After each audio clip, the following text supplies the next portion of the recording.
It's another windy day in beautiful London. Hello, sir. Hello, Mr. Holmes. My name is Charles Williams, and I need your help. Have a seat and tell me your problem. There's no time. The police are after me. I'm a fire alarm system agent, and I sell rich people fire alarms to protect their mansions. Yesterday morning, an old gentleman named Jimmy Jack Johnston stopped by my office and asked me to come and visit his mansion. He said he had an old fire alarm system, and since he was renovating his mansion, he wants to replace it. He offered me a large sum of money for just looking around his mansion.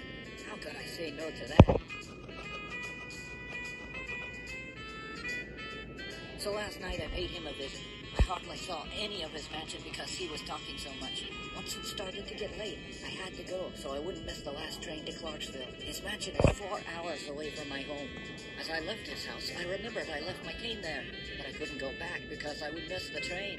Once I got home, I was the first man to see the morning paper, and there it was on the front page. Jimmy Jack Johnston, murdered. The police found the murder weapon, a cane with my initials on it.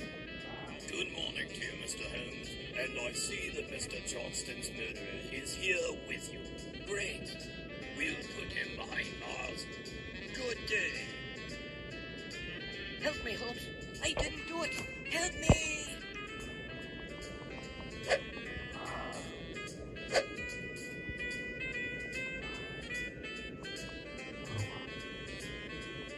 I'm Sherlock Holmes, private investigator.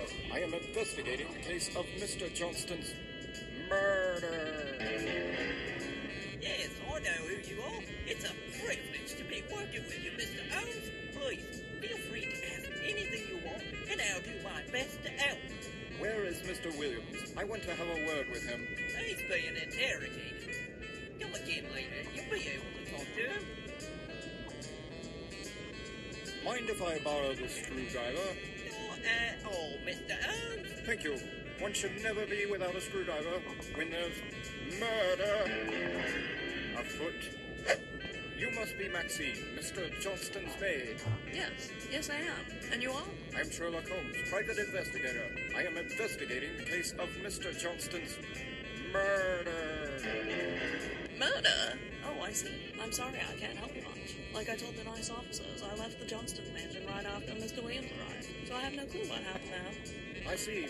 Thank you. Good morning, Mrs. Williams. I believe you've heard the news regarding your son, the late Mr. Jimmy Jack Johnston. Yes, I have. I just don't understand how it happened. I mean, my son didn't even know about my Mr. Johnston past. Past? Yes, when I was a young girl, Mr. Johnston wanted me to marry him. I didn't want to because of his evil nature. He was a butterfly collector and did other evil stuff. I married my husband, Jeffrey Williams, and never heard from Mr. Johnston again. I see. Quite frankly, I can't be sad over Mr. Johnston's death. He was an evil, evil man. I mean, butterflies. Really. But I don't believe my son would have murdered him. There must be another explanation. Thank you for your help, Mrs. Williams. May I borrow this lovely candle? Yes, but please bring it back before it gets dark. I shall do so. Darkness seems all the darker with murder. I suspect there used to be a window there not so long ago. Marvelous. I'll take these matches with me.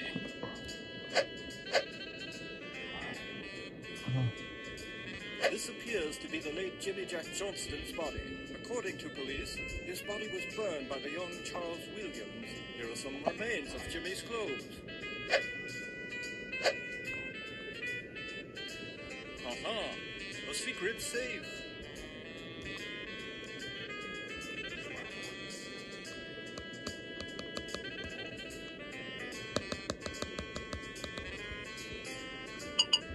It looks like the mansion's blueprints, along with those of the fire alarm installed in this mansion.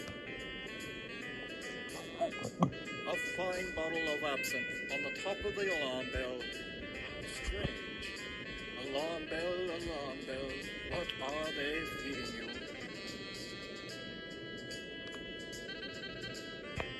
Got it. It's the fire alarm system. Too bad I don't know much about these things. I still haven't figured out that solar system thing that Watson's always on about.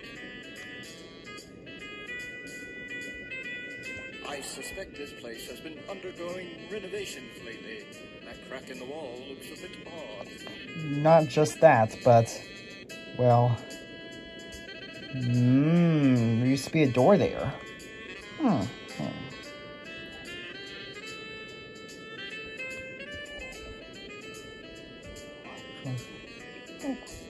The flame went out. There's a soft breeze coming from this crack, yet this is not an external wall. Interesting fact. There may be a secret chamber over there. I better talk to Charles. Perhaps he saw something while he was here last night. I want to ask you if Mr. Johnston showed you his mansion while you were there last night. Yes, he did. Are there any secret chambers in the mansion? Not that I know of. Have you examined his fire alarm system? Barely. He said he would show me the system's blueprints, but we started to drink wine and it started to get late, so we set another appointment for tomorrow. I've got the fire alarm system blueprints. Let me see. Now I understand it all. Someone deactivated the system. That's why it doesn't work anymore. How do I reactivate it? That's easy. Just set the yellow wire to value 2, the green wire to value 3, and the blue wire to 5. I just received a telegram saying a fingerprint with blood on it was found at the crime scene. The fingerprint belongs to Charles Williams. You should head back there, Mr. Holmes. The inspector would like to talk to you.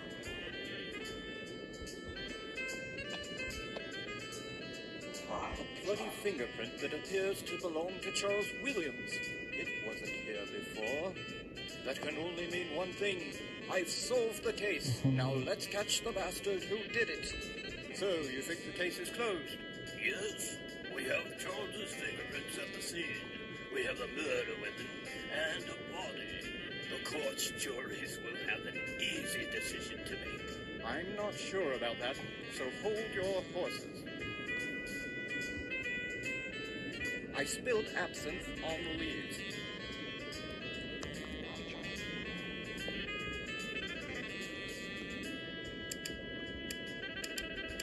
Now the system is working again.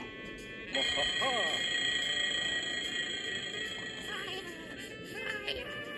I have to get out.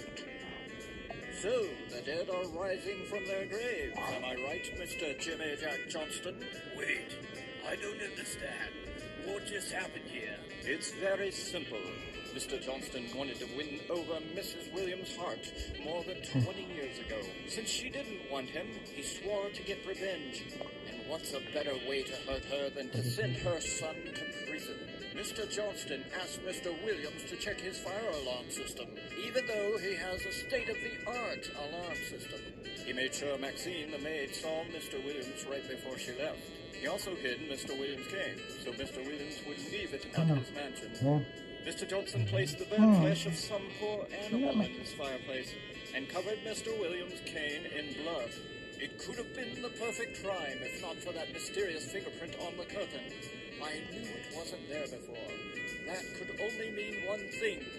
Someone wanted to make sure we thought Mr. Williams was the murderer. Since Mr. Williams was behind bars during the time the fingerprint appeared, I knew he wasn't the killer. Maxine, the maid, was at the police station the whole time. She's not the murderer. Mrs. Williams lives 4 hours away, so she's not the murderer either. Only one option left. Someone who was close enough to place the fingerprint and disappear. Perhaps from a secret chamber? I created the illusion of fire using the alarm and the smoke, which caused Mr. Johnston to take leave of his hideout and seek a safe place.